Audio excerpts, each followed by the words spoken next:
Good morning and welcome to the Washington Ethical Society. I'm Karen Schofield-Leka. My pronouns are per and pers, short for person, and I'm the officiant today.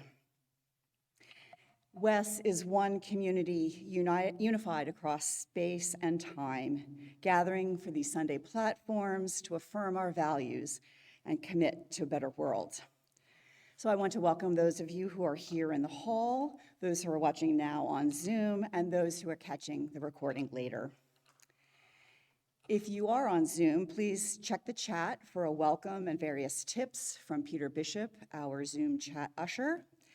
And if you're here in the hall and would like an assistive listening device, please ask the sound team at the back.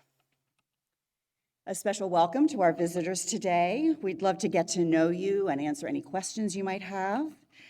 To get onto our email list, you can fill out the connection form at tiny.cc/wesconnects or send an email to wes@ethicalsociety.org.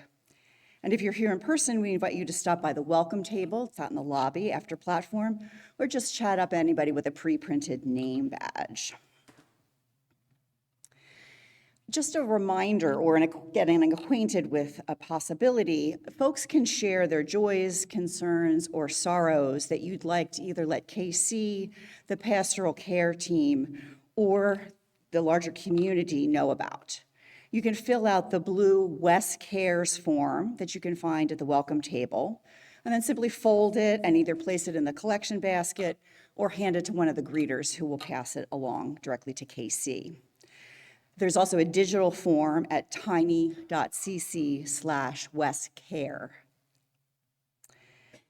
Actually, let me fix this right here. So it's a little. You might wonder why things are a little different today. And as Joe observed when he arrived this morning, it looks a little bit like Mar-a-Lago back here, with many boxes in a place that they do not belong. And so I'm guessing that WES now stands for we got evidentiary stuff. So we adapt. But I'm now going to go ahead and check the Zoom chat to see who is here today. And we have welcome and greetings from Eric Moyer, Judy Myers and Randy, Shayla, Alex, and Trang, which is great. And we are delighted that we are all gathering here because it is good to connect and share this time together. Our opening words this morning are from the Soul Matters packet from June 2021. We are all playing it up, playing it down, trying to play fair, playing for keeps, playing favorites, playing it safe, sometimes too safe. He plays hardball. They're playing house. I'm playing it by ear. She's tired of playing second fiddle. He's playing right into their hands. Please, can't we just all throw out the playbook and start again? Sometimes we're just played out. It's not always bad to play possum. And what about playing with fire? Let's hope so, friends. Don't you want to feel again that burning within and let it loose? For the truth about play, as noted by Michelle Cassou and Stuart Cubley in Life, Paint, and Passion, to play is to listen to the imperative inner force that wants to take form and be acted out without reason. It is the joyful, spontaneous expression of oneself. Today's opening song is The Marvelous Toy by Tom Paxton, performed by Josh Blinder, Jason Lang, and Joe Foti.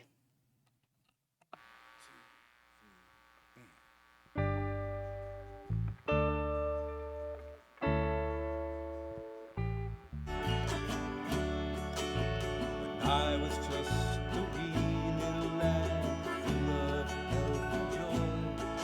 My father would came one night and gave to me a toy.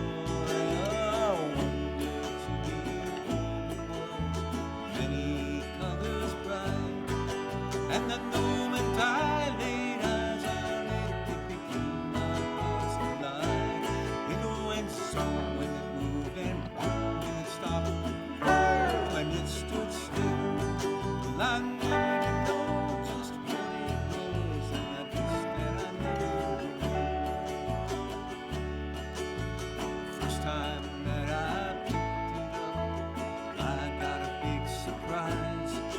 'cause right on the bottom were two big buttons that looked like big green eyes. I first pushed one, then the other, then I twisted its lid.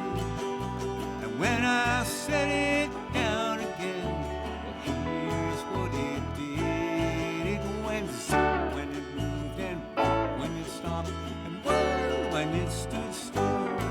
Well, I never did know just what it was, and I guess that I never will. Well, it first marched left, and then marched right, and then marched under a chair. And when I looked around for it, well, it wasn't even there. Well, I started to cry, but my daddy laughed, for he knew that I would find that when I turned around, my marvelous toy would be chugging right behind, still going zip when it moved, and when it stopped, and when it stood still. Well, I never did know just what it was, and I guess that I never will.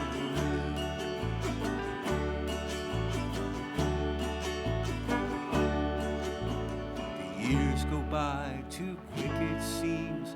I've got my own girl and boy, and yesterday I gave to them my marvelous little toy. Their eyes bugged out right out of their heads. They gave a squeal of glee, and none of us know just what it was, but we love it just like me. It still goes zip when it moved, and when it stopped, when it stands still. And none of us know just what it is, and I guess that we never will. No, none of us know just what it is, and I guess that we never will.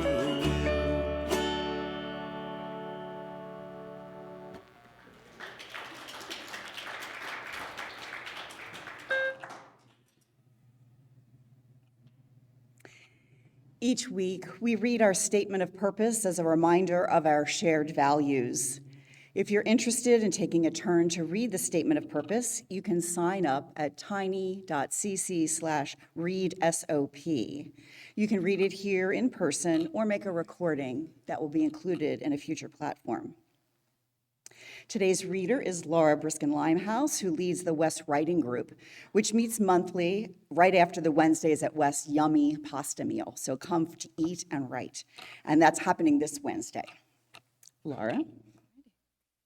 The Washington Ethical Society is a humanistic congregation that affirms the worth of every person. We strive through our relationships to elicit the best in the human spirit. With faith in human goodness, we appreciate each person's unique capacities. We joyfully celebrate together and support each other through life. We nurture a sense of reverence and responsibility for each other and the earth.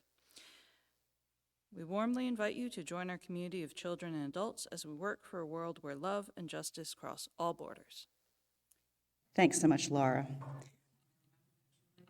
There you go. As Laura lights our community candle, I invite everyone to join in our candle lighting words. May we kindle within us the warmth of compassion, the light of understanding, and the fire of commitment to build a brighter future for all. Let's now enter into the centering time of our platform.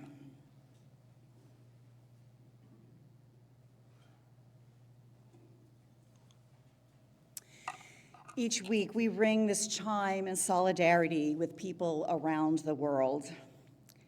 Today, I am particularly mindful that even in the midst of a celebration of playing, another senseless mass shooting, this one perpetrated by youth, irreparably damaged large numbers of children and adults.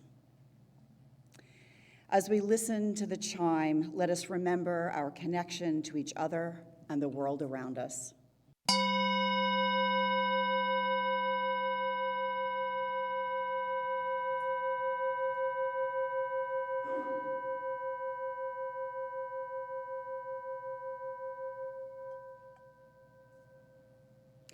Let us open our hearts to compassion for those who suffer.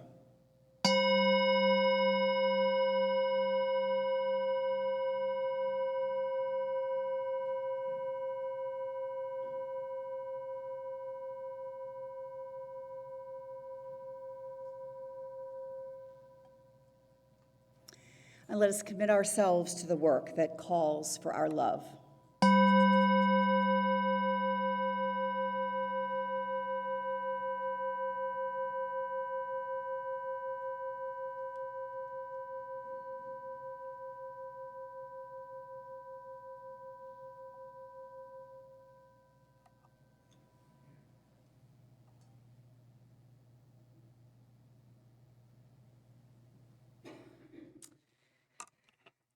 I invite you now into a time of meditation. To begin, get comfortable in whatever position lets your body be at greatest ease. You might need to stretch or wiggle around a little bit until you find that spot. And then take a nice deep breath and let it out.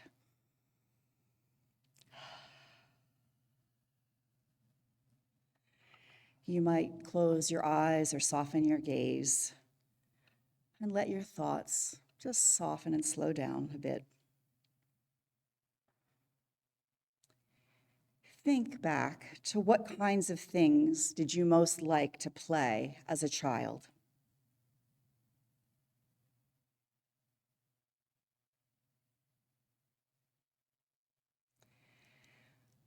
And what do you do now to play in your adult life?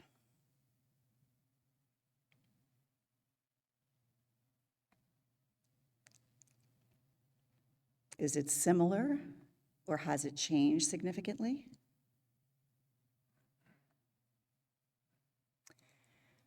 How and when does engaging in play give you a sense of free-spiritedness?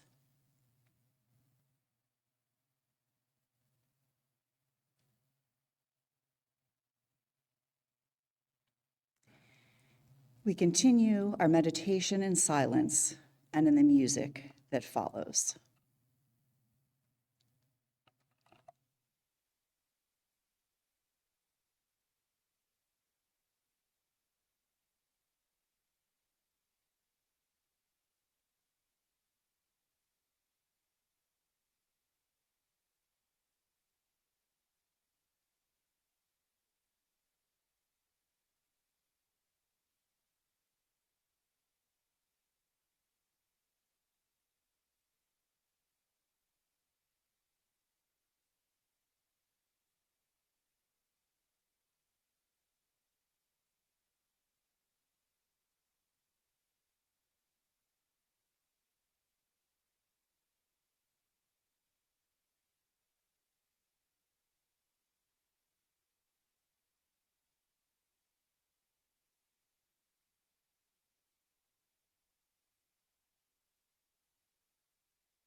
I could go out tomorrow if I could borrow a coat to wear.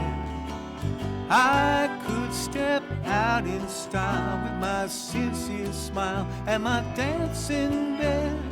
Outrageous, alarming, courageous and charming. Oh, who'd have thought a boy and bear could be so well respected everywhere?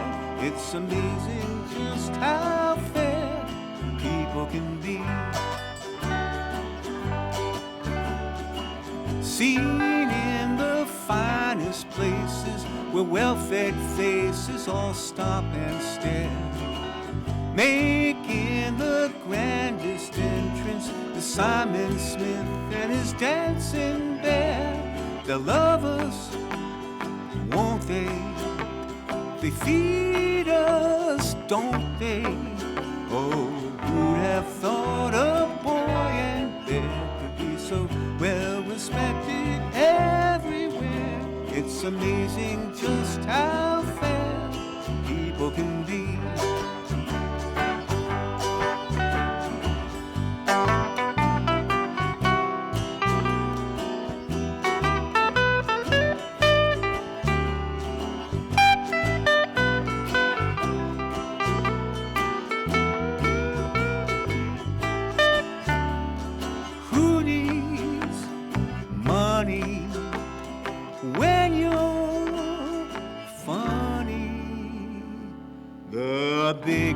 attraction everywhere will be Simon Smith and his dancing bear. Simon Smith and the amazing dancing bear.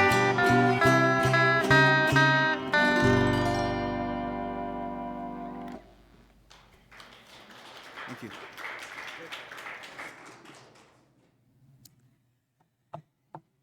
Our reading today comes from an academic work, The Importance of Play in Promoting Healthy Child Development and Maintaining Strong Parent-Child Bonds by Kenneth R. Ginsburg, MD, MSED, and others. I will add, when you hear this, think about not just parent-child bonds, but adult-child bonds. Play is so important to optimal child development that it has been recognized by the United Nations High Commission for Human Rights as a right of every child. This birthright is challenged by forces including child labor and exploitation practices, war and neighborhood violence, and the limited resources available to children living in poverty. However, even those children who are fortunate enough to have abundant available resources and who live in relative peace may not be receiving the full benefits of play. Many of these children are being raised in an increasingly hurried and pressured style that may limit the protective benefits they would gain from child-driven play. Because every child deserves the opportunity to develop to their unique potential, child advocates must consider all factors that interfere with optimal development and press for circumstances that allow each child to fully reap the advantages associated with play. Play, or some available free time in the case of older children and adolescents, is essential to the cognitive, physical, social, and emotional well-being of children and youth. Play allows children to use their creativity while developing their imagination, dexterity, and physical, cognitive, and emotional strength. Play is important to healthy brain development.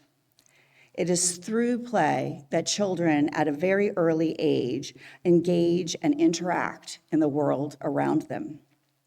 Play allows children to create and explore a world they can master, conquering their fears while practicing adult roles, sometimes in conjunction with other children or adult caregivers. As they master their world, play helps children develop new competencies that lead to enhanced confidence and the resiliency they will need to face future challenges. Undirected play allows children to learn how to work in groups, to share, to negotiate, to resolve conflicts, and to learn self-advocacy skills. When play is allowed to be child-driven, children practice decision-making skills, move at their own pace, discover their own areas of interest, and ultimately engage fully in the passions they want to pursue. Perhaps above all, play is a simple joy that is a cherished part of childhood. Our platform speaker today is WES Senior Leader Casey Slack.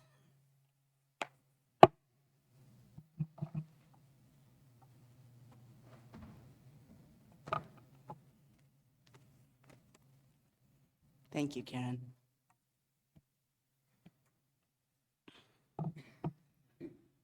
Before I get started on the topic of today, I'm going to take a moment of what I'm going to call personal privilege in honor of the memory of my friend Shafika Hudson. I met Shafika, Fika, we called her, on Twitter in, 2013 while I was in seminary.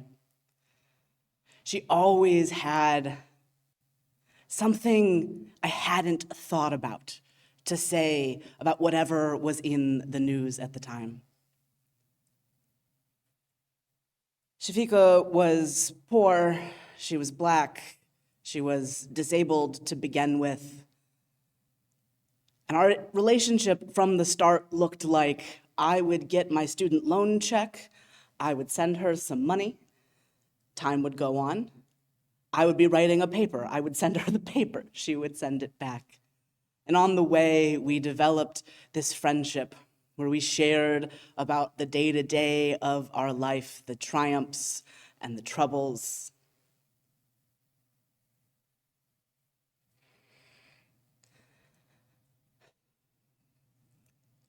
Fika got COVID a couple years ago.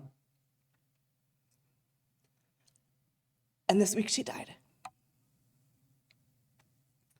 She died of the impact of long COVID on her already fragile health.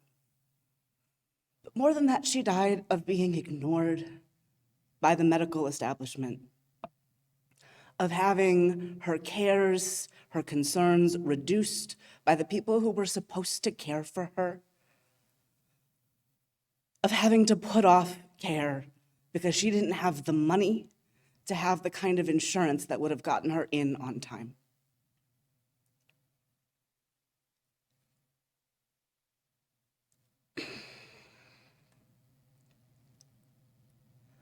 I had to tell you, because if I want you to tell me about what's going on with you, I should probably tell you about what's going on with me too.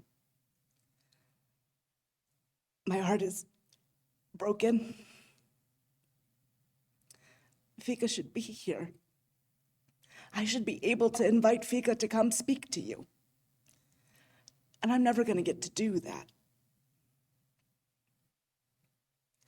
So if you'll just take a second to hold the idea of this person who you never knew, who I love, in your hearts.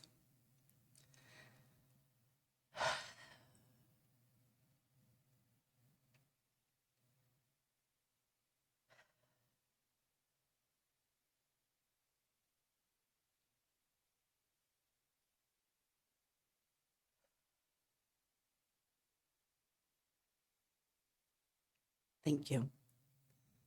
And thank you for permitting me that moment.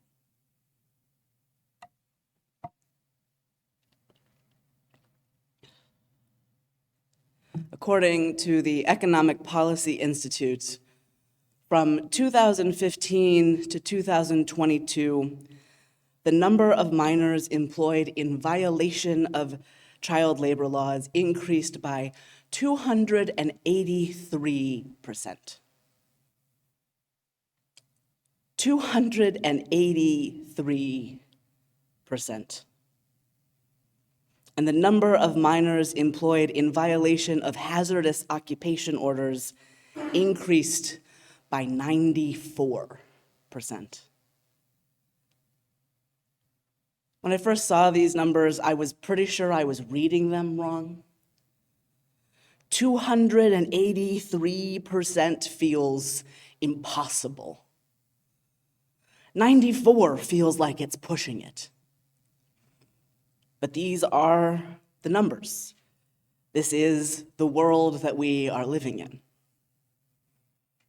I remember really clearly driving across the country with Caitlin in 2021 and stopping at a drive-thru to get food and thinking that the person in the window was barely tall enough to reach through it. Looked like they were about 12. Might have been older than that, might not. I almost didn't want to spend the money I had already spent. I wanted to back up to where they had taken my card and say, no, I will not be doing this. But we had to keep going. A lot of people in my family started working when they were quite young. My mother started working at McDonald's when she was 13, which was normal for when and where she was, but meant that after she was 12, there was no more childhood. There was working, providing for herself and her siblings, and there has only been working ever since. Not a lot of space to think about who you are or what you want. Not a lot of space to focus on joy. just productivity. As it happens, founder of ethical culture, Felix Adler, was also a founding member and the first chairman of the National Child Labor Committee. It is interesting because I often think of Adler as this wealthy guy with wealthy friends, but he made some good use of that positionality. He made some good use of knowing captains of industry and convincing them to join him in funding work in opposition to child labor. The National Child Labor Committee worked to expose child labor and support legislation legally protecting children against labor exploitation. And though Adler died before some of the biggest pieces of this work got done, his work was foundational to the creation of the National Child Labor Committee, whose work was ultimately so important in the passing of the Fair Labor Standards Act of 1938, which defined oppressive child labor as any form of employment for children under the age of 16 and any particularly hazardous occupation for children ages 16 to 18. But Adler actually went further than just campaigning for legislation that would reduce child labor or prohibit child labor. He believed that it wasn't enough to pass laws, that you actually had to hit the people who would hire child labor, which they saw as simply cheap labor, in their pockets where they were actually paying attention.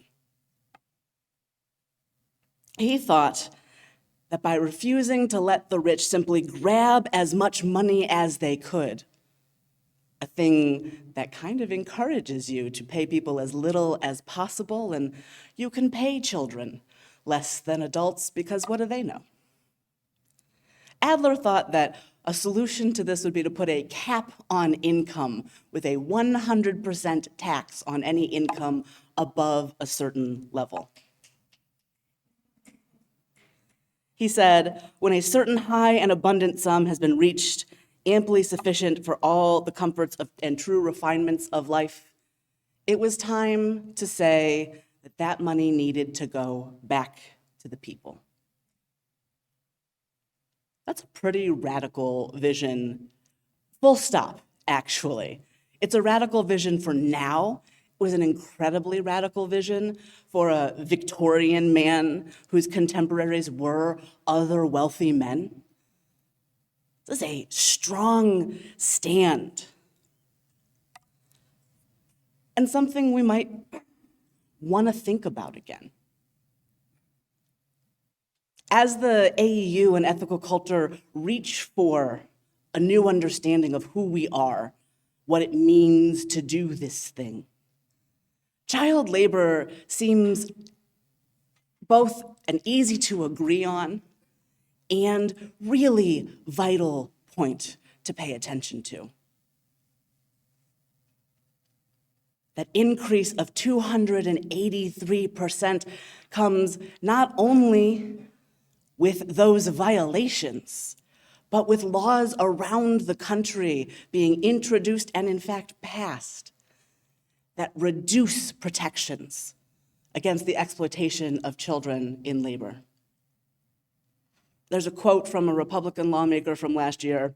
Do I remember his name or where he's from? No, I do not. But he said, we've gotten to a point where children have forgotten how to do what it is that we're training them for in the first place, which is work.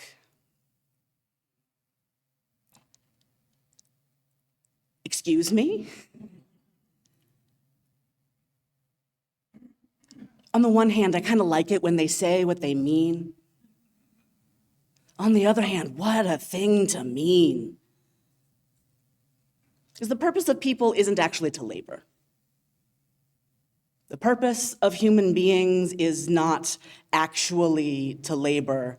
And the purpose of raising a child should not be primarily to make them a good laborer for someone else.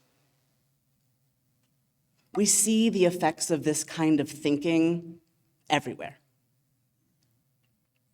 I was telling some folks recently about my experiences teaching at some wildly different schools in Los Angeles County.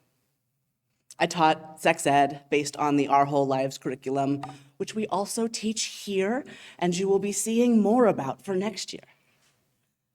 The Our Whole Lives curriculum, which is the gold standard for sex ed curriculums. I worked for an organization in LA that brought that curriculum to various schools around LA County. For the most part, those schools were one of two types of schools.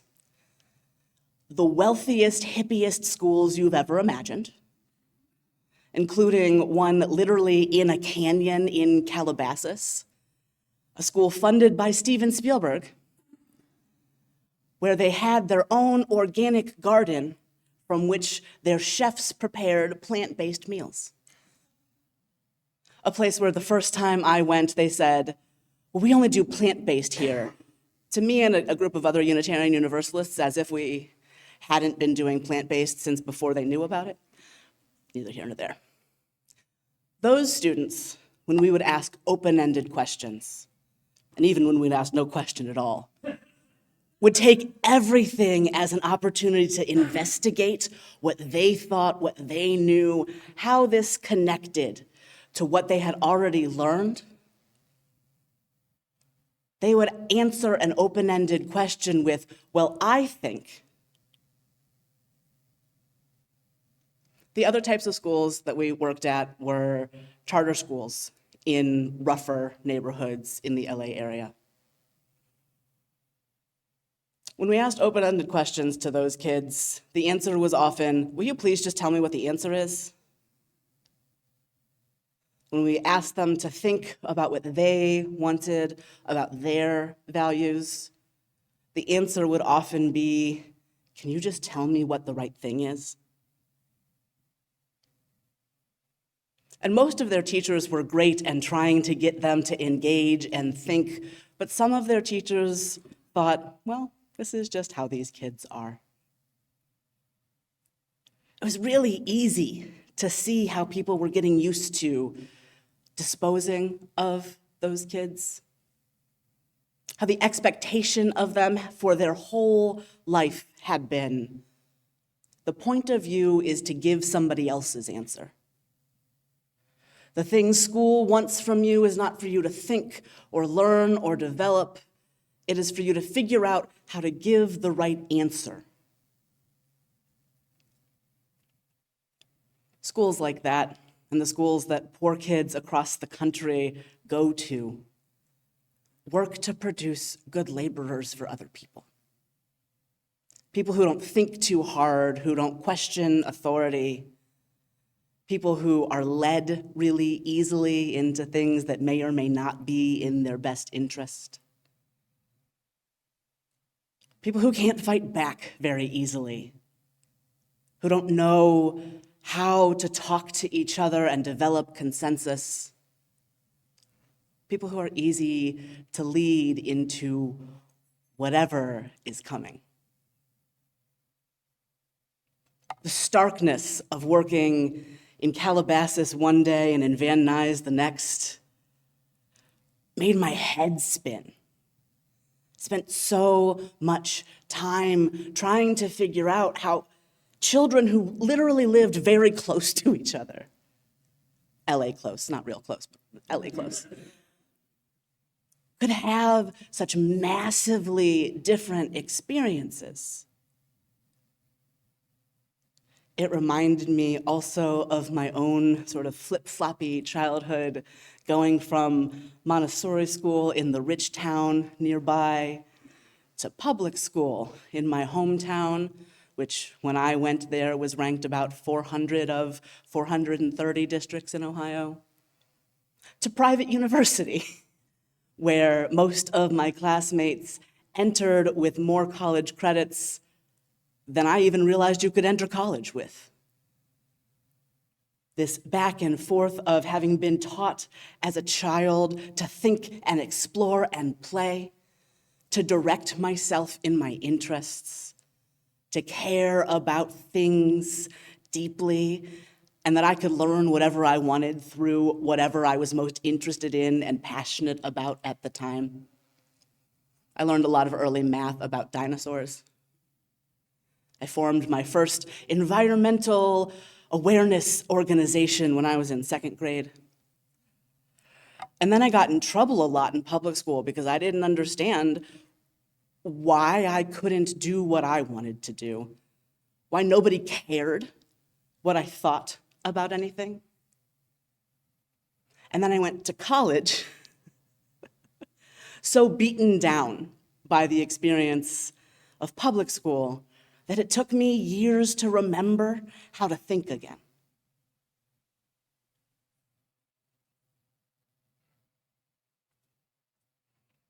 So what do we think childhood is for? I'm clear that we don't think that people exist to labor. People certainly do labor, and labor is dignified. Your job matters, whether your job is working in a field or working in an office or working in a McDonald's or working in a way that you're not paid for at all. Labor, the things we do to make stuff happen, is valuable, regardless of its economic valuation. And much of our economic valuation of labor is remarkably wrong, just completely unrelated to reality. In Ohio, where I'm from, there are a lot of no longer factories. My life growing up was full of watching factories close because the rubber, steel, car economy that ran Northeast Ohio in the 70s and into the 80s was dead by the time I was a child, more so now. And seeing factories close always led to a fight between my father and I. I would say, that's terrible. We would agree, that's terrible. That's hundreds of good jobs that people had. Good jobs like the one my grandfather had and the one my grandmother had that let them raise 8 children into adulthood, that let those children become, for the most part, the managers of similar factories, which let my cousins and I be much more able to go to college than any generation before us. Good jobs, we agreed, had been lost, but why? My answer was always greed, right? The CEO of that company, the board of that company, they decided they needed as much money as possible. And in doing that, they sent those jobs away to places where they could treat those workers worse, they could pay them less, where people were paying less attention to what they did to the environment. Remember also, I'm from Northeast Ohio, where our river has caught on fire more than once. And not just that time in the 70s. My dad would always counter that the CEOs and the boards, they deserved all of the money in the world because why would they do this otherwise? And I would say, what did they do? Did they build a car? That's an argument for another day. But the place that we would get is, do athletes deserve the amount of money that they get? And I recognize that I'm a little far afield from our topic, but I'm gonna get back to it. Give me a second. So here's the thing, right? Athletes make an absurd amount of money, but they make it with their physical bodies. You can only play football for so long. And it's a really small amount of time, provided that you don't get incredibly injured before you even get to there. You can play basketball for a little longer, but it's still only so long. You can play soccer and not make that much money in the United States, but still for only so long. Even singers, musicians, right? You can only tour for so long, unless you're Willie Nelson, in which case something else is true about you. But there's a big difference here, too. Well, several. One of those differences is that a CEO, or the guy who owns the football team, makes orders of magnitude more money than the very wealthy athlete. The guy who owns the record label makes orders of magnitude more than even the most famous celebrities.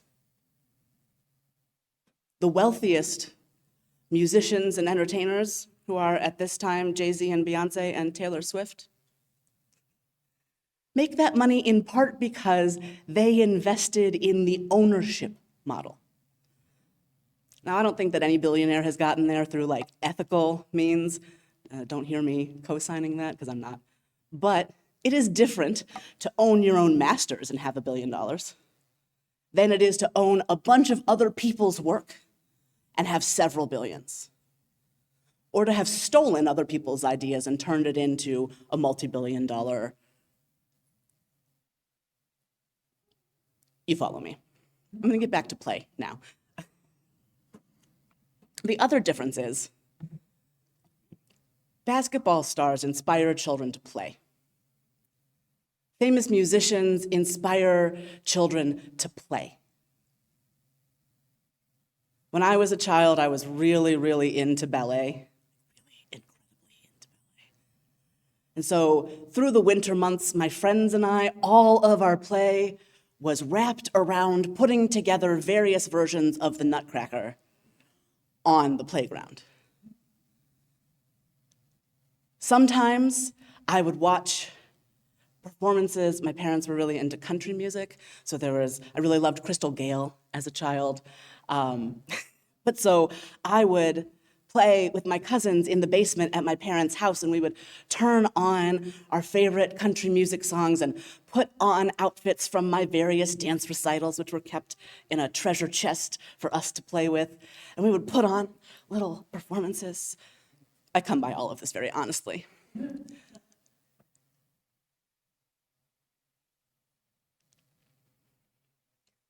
What do we encourage children to think and do when the people who are held up highest are mostly thieves? How do we encourage our children to play? To play in ways that are creative and generative, that help them learn without restricting them too much. When I first lived in the Bay Area, I served as youth coordinator of the Unitarian Universalist Church of Redwood City. If you're not familiar with the shape of the Bay Area, Redwood City is way down on the peninsula, kind of south of where Google's headquarters is, if that gives you a clearer sense. The congregation was full of tech workers and their very nerdy children who I loved so much. I was supposed to lead a youth group every week, and I would make this ridiculous journey. I didn't have a car at the time. This ridiculous journey from where I lived in Berkeley across the BART to the end of the BART line, where I would pick up a rental car and drive to Redwood City, only to have none of these children show up because they were already wildly overprogrammed. They showed up the most when I said, you know what, if you come here, I will turn the lights off and you can take a nap. They showed up the most when I said, we're not going to have any programming. Come here and I will give you an hour where nobody can make you do anything. That was 11 years ago. And as far as I can tell, our young people have only gotten more programmed in the years since then. College admissions are an absurdity where the sorts of things that got you into a good school when I got into college don't even track to get into those same schools. And so kids, as they get older in particular, get more and more pressured into doing things that look like labor, into avoiding play. Maybe they play a sport, but they play it for competition more than for joy. Maybe they play an instrument, but if you aren't first chair, does anybody care? So what about what we do here? I have precious little control over the school systems or the college administration process. We have a little bit of control over what we do here, right? How do we treat children here? Well, one thing is we always want to invite our young people to participate in leadership, but we don't want to push it. So one thing I'm always trying to say to our youth and teenagers, oh, look, there's one now. Hi, Ellie. Is you can be as involved as you want to be. We want to hear your voice, but if you need a break, if you need this to be a place where you can rest, I am more interested in you having space than I am in you getting something done. That said, if I can give you something that's a relatively easy lift that looks really good on your college application, I will do that. I will make up a position for you. The other thing that I've been thinking about a lot is Seek.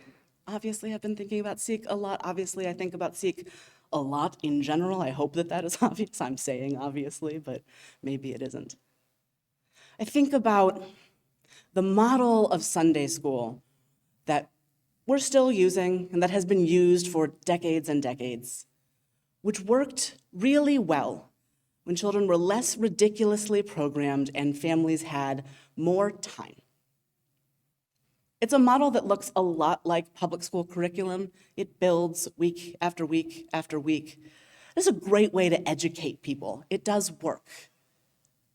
The problem is, if the children show up already so fried from getting their brains crammed with information all week and doing 6 or 7 activities on top of that, do they engage? And if those children can't come every week, like a lot of children can't, because they split time between families, because they have soccer on Sunday mornings sometimes, because life happens, and not everybody is here every week. What happens with that week that they miss? And do they learn to be together if we're focused on making sure they learn certain sets of facts? And I'm of, I don't know, about 6 minds on this. But my 2 biggest thoughts and the things I want us to think together about the most are the following. 1, thematic learning rather than curricular learning. We already have themes that we talk about each month, which we approach from a variety of angles. What does it look like if all of the Sunday school curricula have a relationship to our monthly themes, but are based around different projects that all think about the same things? Because if one week we drew pictures thinking about what a just and equitable world would look like, you're not left out the next week when we sing songs about it, right? And if you're older and you need a little bit of deeper thinking, if one week we watch a movie and it talks about bodily autonomy, and the next week we have a conversation about it, well, if you didn't see the movie, you're not actually left out in the conversation, right? And if the week after that we have a movie that's about climate change, well, you haven't lost anything in the in-between. So what if we work on themes? And then, if we're working on themes, when we change the shape of platform, which sidebar is on its way, and our young people start joining us at the end of platform to share what they've been up to, Well, what they've been up to is related to what we've been up to. And we can have conversations. We can get to know our young people in a different way than we can if they're downstairs and we're upstairs and the stuff that we're doing has nothing to do with each other. So this is one piece. The other piece is something that I and some other folks around here have been calling feral church children. Feral congregational children. Making the congregation a space where our kids, at age-appropriate levels and ways with the consent of their parents, can run around and have fun and be safe. You see this sometimes on Sundays. I particularly love, there is a cohort of what I think of as middle school aged kind of femme of center children who will run around together, and if Lily Rose, who is 5, is around, she'll run around with them. And they're safe, and they're taking care of each other, and they're learning, right? The older kids are learning, okay, how do I help this smaller child be safe and interact? And the younger children are learning not only what it is to be in a group of older kids, but that they're safe. And they are all learning that this place is for them. And that this place cares about them, not as an outcome, not as a laborer, not as a number, but as a person. In a world where people increasingly want to talk about that kids need to work, one of the most truly radical, beautiful, values-oriented things we can do is give them space to play. And it has a second benefit. If that wasn't enough, though, that is enough. Children playing reminds us how to play. Reminds us of what it's like to have fun with your friends. Reminds us that we, too, can let go of our task doing and have fun. That our task doing can, in fact, be fun. I don't know if you've ever seen children decide to wash the dishes. I know. What? I have seen it.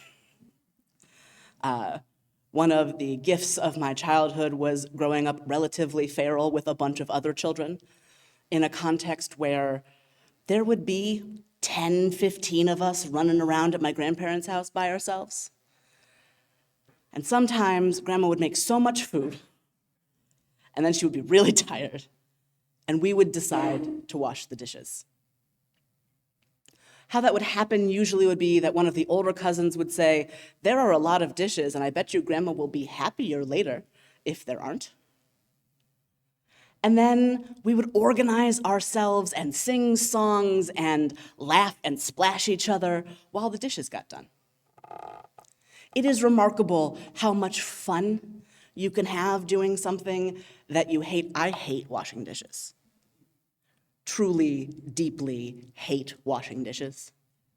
And yet, with 3 or 4 other people, I can have a really good time doing something I hate. I think the way children do things together can teach us a lot if we can let children do things the way children do things.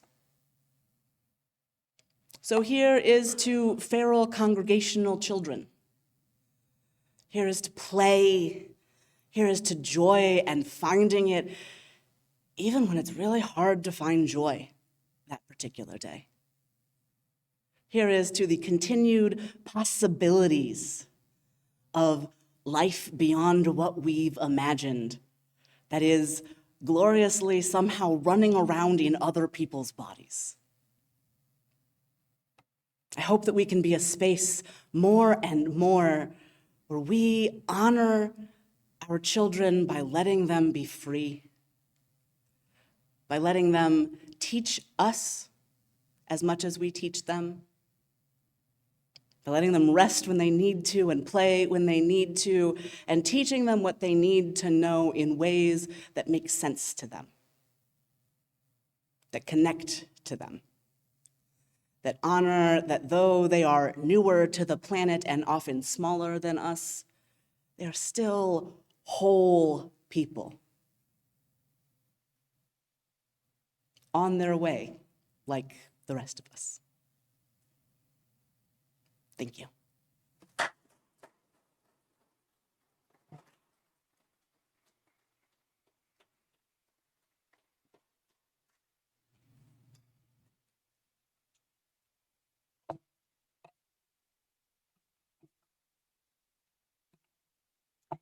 Thanks so much, Casey.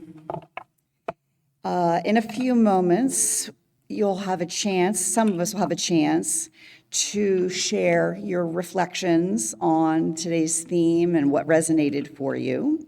So we'll have music in between, and you might take that time to enjoy the playing that will be happening and think about a brief comment from your own personal experience that you might choose to share.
I just want to observe the thread from childhood to adulthood. So when I was a very small child, the church I grew up in, I was in a choir for little children called the Cherub Choir, which mostly we just stood up and looked cute, I think. But the woman who directed that group played the auto harp. And so the first time I heard Josh play the auto harp as a grown person with grown-up music blew my mind. And I love that thread through. This is the time when we add our own voices to the morning, sharing our reflections on the platform or what resonates with our personal experience. For our online participants, I invite you to share in the Zoom chat or in the comments if you're watching the recording later. If you're here in person, you can come to the microphone here at the floor and share your brief comments so others may also share. But if you've spoken in recent weeks, please consider leaving the space for others to speak. So we're going to start by checking in to see what Zoom participants might have added to the chat. there's lots of things in the chat. Okay.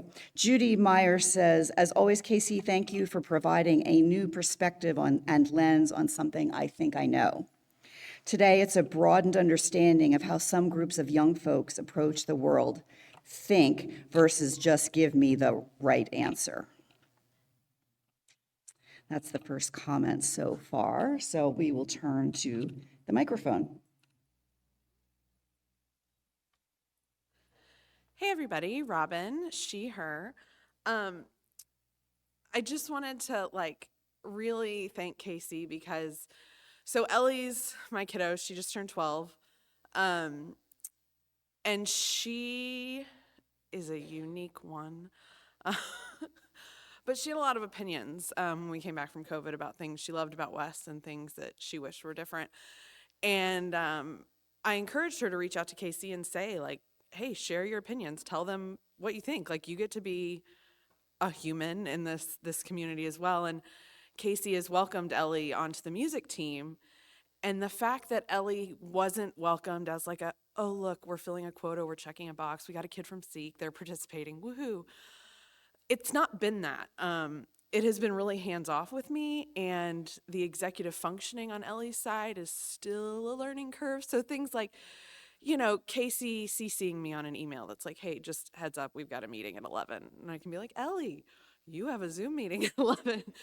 But the intentionality and I think the feelings behind it are treating her like a human. It's not treating her like a Seek checkbox.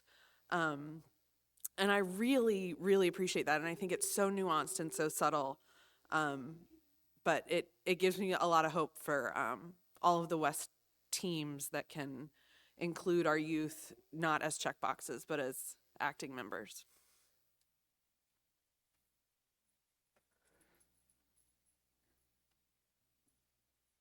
Hi, Shirley, she, her.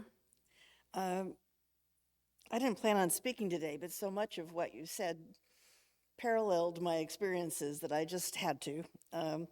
I went to work when I was 14. I stayed in school, but I worked nights and weekends, evening weekends. And it was 14 because you had to be 14 in California to, they wouldn't let you go before that. But when my daughter was growing up, I discouraged her from working when she was that young because I thought there were more important things to do.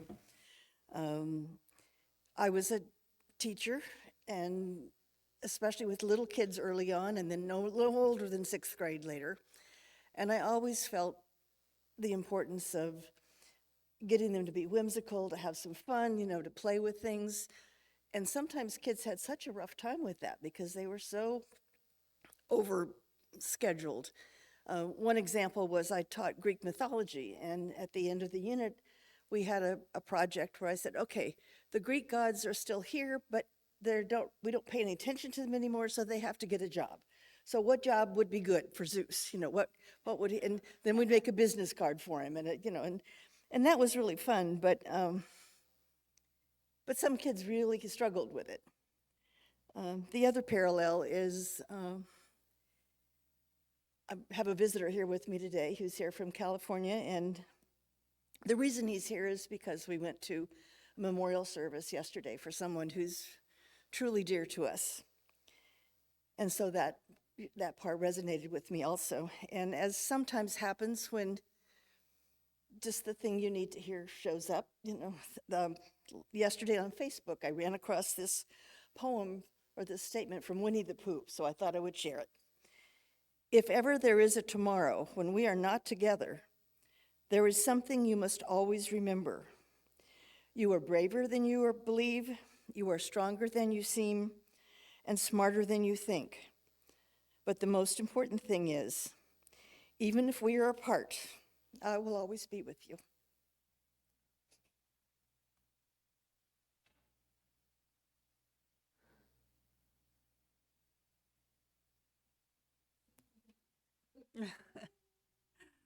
Hi, my name is Pam. Oh, thank you. My name is Pam, she, hers. Casey, I loved a lot of, what you said this morning, and I was really with you. But I just want to share with you that there was that type of Sunday school And there were people in this community that worked really hard on lesson plans that were thematic, that were easy to come to. And unfortunately, all of that material has disappeared. And one of the previous Sunday school directors, I don't know, she doesn't know, what happened to it. But I just want you to know that it's not a new thing.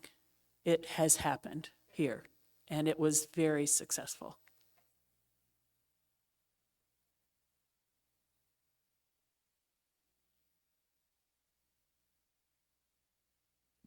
Hi, I'm Karen Storm, she, her. I just had to jump up because my wonderful mother was speaking, and I am so lucky to be her daughter and to be the daughter of my dad.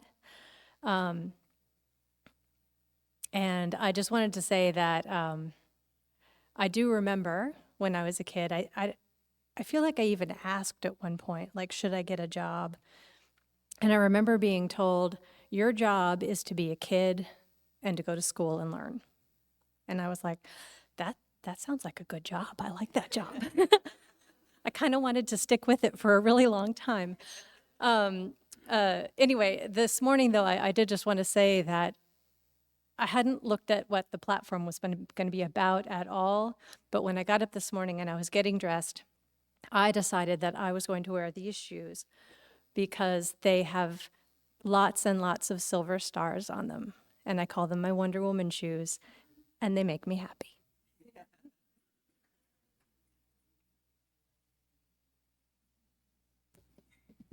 Hi, my name is Peter, he, his, him. So as Casey, as you were talking about the experience of school and how it was not really, the public school was not really very good at teaching people to think, I just thought back on my own story in public, because I went to public school until I got to college, okay, in New York City. And however, I had a father who was a mechanical engineer, and so he worked a lot with me. But what he did with me is he helped me play. And my parents had a saying, they said, schoolwork before education. And so the idea was, now when you're doing stuff that you want to be doing, projects that you are interested in doing yourself, that is education, but then there's schoolwork, and you have to do the schoolwork before you do the education. That stood me in extremely good stead, because I then had a lot of patience with the teachers in school, although it started to shred a little bit when the summer after 6th grade, when I built my first computer, and then I'd enter a new junior high school, and so my father says, well, look, let's submit the computer to the science fair. So I submit my computer to the science fair. It was not accepted as a project in the science fair. And so I had to deal with that. So by the time I started work on my second computer, my father said, oh, look, now we need to prepare the ground here. You need to start talking to the other kids throughout the school about the fact that you're doing this. So that by the time I finally brought that computer, which learned from experience, into my class at 7th grade, I was swarmed by the other kids in the class. And it was entered into the science fair, but it only got 3rd place in the borough of Queens, okay, to another project from my own high school that was, in my opinion, far inferior. But then by the time I got to college, in college I was able to play, really serious play. But my first play was a class, as I entered as a freshman at the University of Rochester, in semiconductor electronics with 2 other students taught by the head of the electrical engineering department. And that summer, I was then able to have a job, and a lot of my jobs in college were play also. And so that job was to help set up the first semiconductor lab at the University of Rochester. So anyway, enough for me, but to my way of thinking, play is extremely important. And I believe, although you're saying that the colleges have gotten ridiculous, I believe that my alma mater still encourages play, but maybe someone can prove me wrong.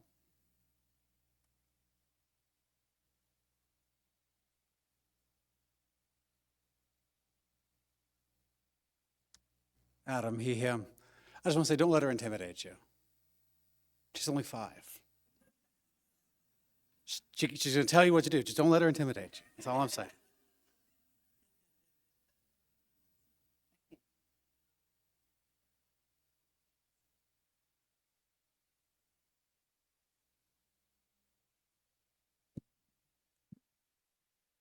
Rajesh, he, him. One of the reactions I had to the platform, Casey, is to go back to this question of just tell me how to think or what the solution is. And the reason why I think many of us are here is because we have been really tired of being told what to think about the universe, the cosmos, our reasons for being, etc. And there's a small group of us that got together to think about ethical culture. And one of the things that we kept discovering was that this guy Adler doesn't tell us a huge amount. That it's for us to kind of puzzle it out in the light of our lives today. And so there is no orthodoxy. And when there is no orthodoxy, then it's actually very exciting, but it's also anxiety-provoking, because you really have to work at it. And so I just wanted to reflect that it's not just only about childhood, but discovering the child within ourselves so that we can continue to explore.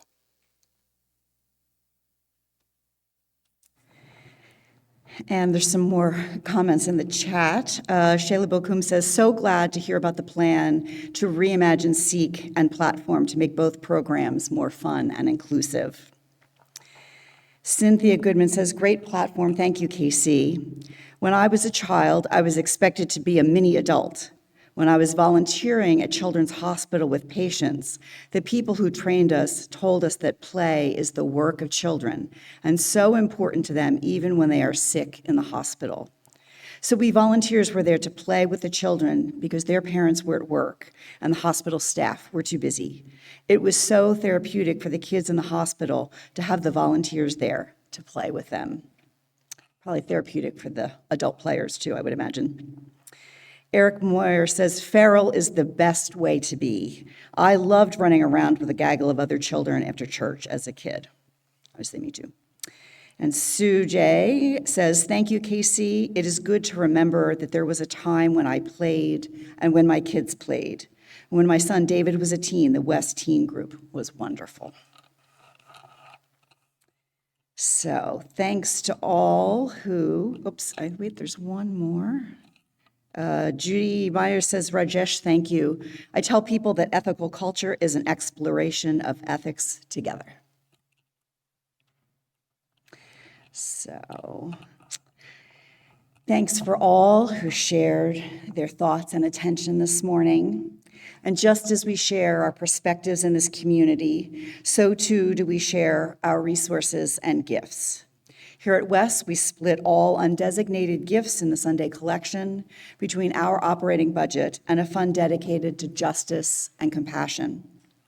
During the month of February, we are pleased to support DC Action, which uses research, data, and a racial equity lens to break down barriers that stand in the way of all kids reaching their full potential. Their collaborative advocacy campaigns bring the power of young people and all residents to raise their voices to create change. So let's all take a moment to prepare to respond to the invitation to generosity as we are able. To donate online through the Simple Give system, text an amount to 202-335-1885, or you can go to tiny.cc/wesgives, or click Give on our website, ethicalsociety.org. Or to donate in person today, you can place cash or check in the basket at the back of the hall. That's also when you can drop in those blue West Cares forms on your way out, and you can also submit a check via mail if that's the way you'd prefer to do that. Thanks to all for your generosity, and we will now receive your gifts and the gift of music. This is the quintessential camp song. It was written by a friend of mine when we were both camp counselors back in the Mesozoic. And I invite you, we're going to do the chorus twice. We lead off the chorus, and when you get here the one time, please join in. I'm going to do it twice through, and then we'll go into the song. It's got a red, red, red, a bigger than your head tomato. Turnip greens, lima beans, and a pea. It's got a celery stalk that would just love to talk to an Idaho potato. And if I'm good to them, well then they're bound to be good to me. It's got a red, red, red, a bigger than your head tomato. Turnip greens, lima beans, and a pea. It's got a celery stalk that would just love to talk to an Idaho potato. And if I'm good to them, well then they're bound to be good to me. Well, what's the matter? You're not feeling well. Your eyes look sad and your feet they smell. Before you slip down a hole, let me fill you a bowl of my very own special homemade vegetable soup. It's got a red, red, red, a bigger than your head tomato. Turnip greens, lima beans, and a pea. It's got a celery stalk that would just love to talk to an Idaho potato. And if I'm good to them, well then they're bound to be good to me. Well, you over there with those silver shoes on, tell me, where has your smile gone? I can cheer you up just by making a cup of my very own special homemade vegetable soup. It's got a red, red, red, a bigger than your head tomato. Turnip greens, lima beans, and a pea. It's got a celery stalk that would just love to talk to an Idaho potato. And if I'm good to them, well then they're bound to be good to me. Well, I don't know just what I'm gonna do. Seems like everybody that I know's got the flu. I guess I'll make a pot and I'll keep it real hot of my very own special homemade vegetable soup. You got it. It's got a red, red, red, a bigger than your head tomato. Well, turnip greens, lima beans, and a pea. It's on a celery stalk that would just love to talk to an Idaho potato. And if I'm good to them, well then they're bound to be good to me. Well, if I'm good to them, well then they're bound to be good to me.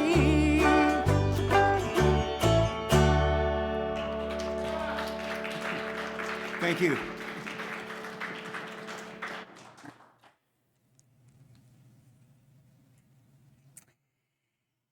Thanks so much to the many people who helped to create this morning's time together. Today's platform speaker, Casey Slack, and musicians Josh Blander, Jason Lang, Joe Fody, and healing wishes to Tom Bishop, who was going to play but is sick with the flu, unfortunately. No, maybe he could use some vegetable soup. Staff members Indara Miles, Robin Kravitz, and Maceo Thomas. And of course, the platform production volunteers that include the tech team members, slide artists, Zoom chat usher, and in-person greeters. I want to mention a few things upcoming in the life of our community. Heartfelt thanks to everyone for making our West Sunday Cafe such a success. Particular thanks to all the folks doing an awesome job of helping with cleaning up. Since we all live here, we can all contribute by wiping off the table and keeping it tidy. And cleanup instructions can also be found on the clipboard and at tiny.cc/Wes Coffee sign up. The merry band of caffeinators and the wonderful Wes staff, thank you. The WES Community Relations Committee and Lifelong Learning Team continue the Creating a Caring Culture series with sessions about confronting harmful power structures that disconnect people and can show up in ourselves, our community, and society. Today, right after platform, please join us for a discussion about our cultural attachment to individualism and how it leads to a toxic denial of our essential interdependence. Wednesdays at WES will be held this week at 6. Come for a simple spaghetti and salad dinner, gluten-free and vegetarian options, plus a salad. Bring a dessert or side dish to share, and then stay on to participate in one of these activities. At 7 o'clock, attend the monthly WES Writers Group, open to all ages and every genre and form of writing. At 7, there's a financial literacy class for kids and youth, and at 7:30, you can join the WES Chorus rehearsal. Next Sunday, WES Senior Leader Casey Slack will speak on Towards Justice and Equity with music by Perry Bider, Carl Pfeiffer, and Jeffrey Taggart. The SEEK program is collecting supplies for Global Dental Relief, whose mission is to bring free dental care to children around the globe. Teams of volunteer dentists, hygienists, assistants, and general volunteers deliver treatment and preventive care in dental clinics that serve children in schools and remote villages. Please drop off children's toothbrushes, dental floss, face masks, gloves, and handmade cards of thanks to the volunteers to the SEEK office. And if you have any questions, please email Indara Miles at NDARAM@ethicalsociety.org. And finally, Donna Taylor will come to the mic and share the monthly board update.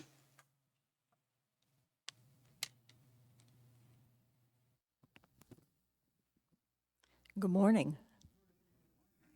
I'm Donna Taylor, pronouns she and her, and I play and am a member of the board at WES, and I'm here to give the February update to the community. So there's 3 things I want to talk about today: Strategy Saturday, WES's data management systems, and something for you to save the date for on your calendars. So Strategy Saturday was held January 27th, just last month. It's a time that the board brings together lay leaders, staff, and the board members themselves to talk about the strengths and opportunities that WES has to grow and prosper. This year, we invited about 40 different groups to send representatives to this meeting, and we ended up with about 30 participants. Folks, including, not to just check the box, but 3 teens that were at the table with us, Casey and Robin Kravitz from the WES staff, and all 7 board members. So we worked together to build 3 focus goals to help guide the WES program year that starts July 1st of 2024, this coming July 1st. Focus goals are a way for us to make sure that our human and financial resources are directed at things that the WES community thinks are important. So this will provide a guide for our staff work plans. It will provide guidance also for the development of the 24-25 WES budget, and it can provide some guidance for WES teams and groups across our organization to focus energies in areas that the whole community thinks are important. So if we can have the slide, please. There we are. These are the focus goals that we came up with at our meeting on January 27th, 3 of them. The first, to get financial and other data management systems in order. Second, to strengthen WES's programs as we become a stronger, diverse, and multi-generational community with particular attention on youth inclusion. And third, to broaden connection, collaboration, and growth through social activities and expanded ethical action programs. So you will see as we build our budget, as we move into the time period from starting with July 1st of this year, how these focus goals are reflected in things we do across WES. So let's turn to the management systems. We have 2 systems at WES that help the staff manage the entire operation of our programs here. The first is our financial system. With our financial system, we've moved from a pretty old financial system to a more widely used product called QuickBooks. You may have heard of it. We've converted all of the data from our old financial system to QuickBooks and are looking forward to this system giving us more accurate reporting and more flexible management of our finances as we move forward. We also have a new membership system. It's called BREEZE, B-R-E-E-Z-E, BREEZE, and it's specifically designed for organizations like churches, synagogues, and other organizations like WES.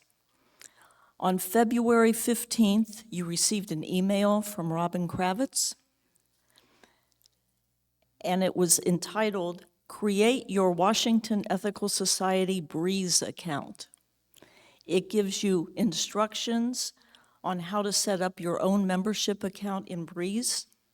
So I encourage you to find that email, February 15th, from Robin, and help WES, help us get our BREEZE software up and running as quickly as possible. If you're like me, it was play, and so I know that will be the same, not you, Pam, but with others it will be, absolutely. And now, finally, I've got to save the date for your calendar, mark down Sunday, March 17th. Yes, Laura says yes. That is, that day after platform, there will be a pledge brunch that will kick off our 24-25 WES Pledge Drive that will finance our operations starting July 1st of this year. Stay tuned for more details about the brunch, but mark it on your calendars now. So you've got 2 takeaways. Do your BREEZE, mark your calendars.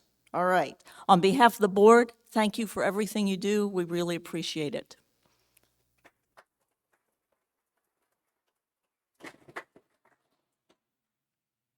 Thanks so much, Donna, for bringing us all up to speed on these great developments here at WES.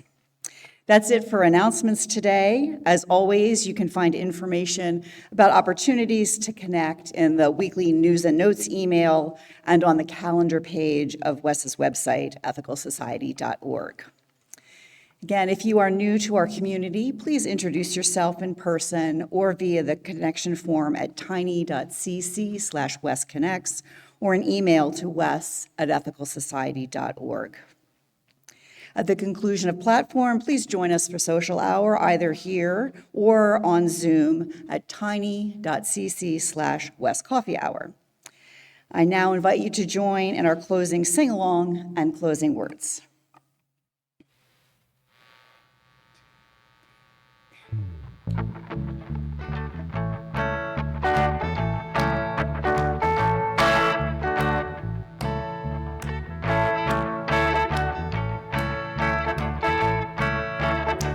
Which side of history will I be on? When I made up my mind, when I'm dead and gone,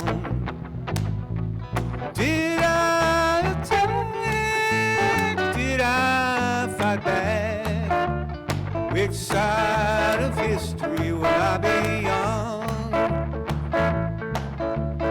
Which side of history will I defend? When I've said my piece and I've made amends, did I resist? Did I assist? Which side of history will I defend? I wanna be on the right side. Come on, I wanna be on the right side. I wanna be on the right side. Come on, be on the right side. I wanna be on the right side of history. Again, I wanna be on the right side. I wanna be on the right side. I wanna be on the right side. I wanna be on the right side. I wanna be on the right side of history.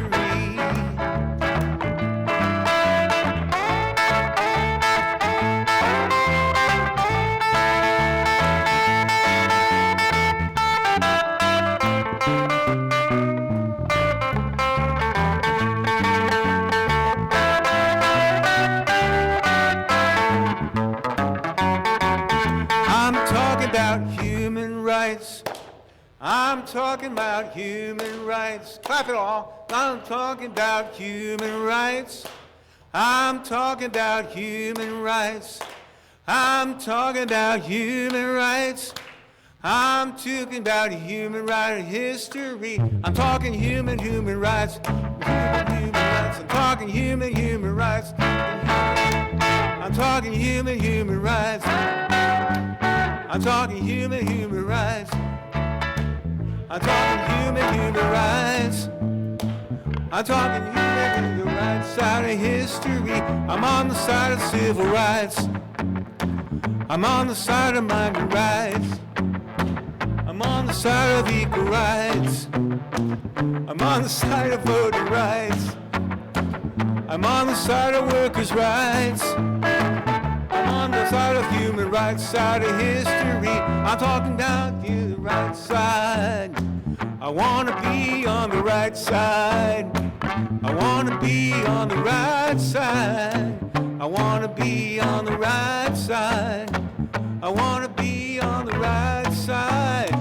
I wanna be on the right side of history. I wanna be on the right side. I wanna be on the right side of history. Nice job, everyone. I love the variations on a theme that our monthly song becomes. And now for our closing words. Let us go into the week ahead with compassion, understanding, and commitment, caring for all children as our own, and building a more just and equitable world each day. Thank you all for joining today's platform in person and remotely. We look forward to connecting with you again soon. It's got a red, red, red, a bigger than your head tomato.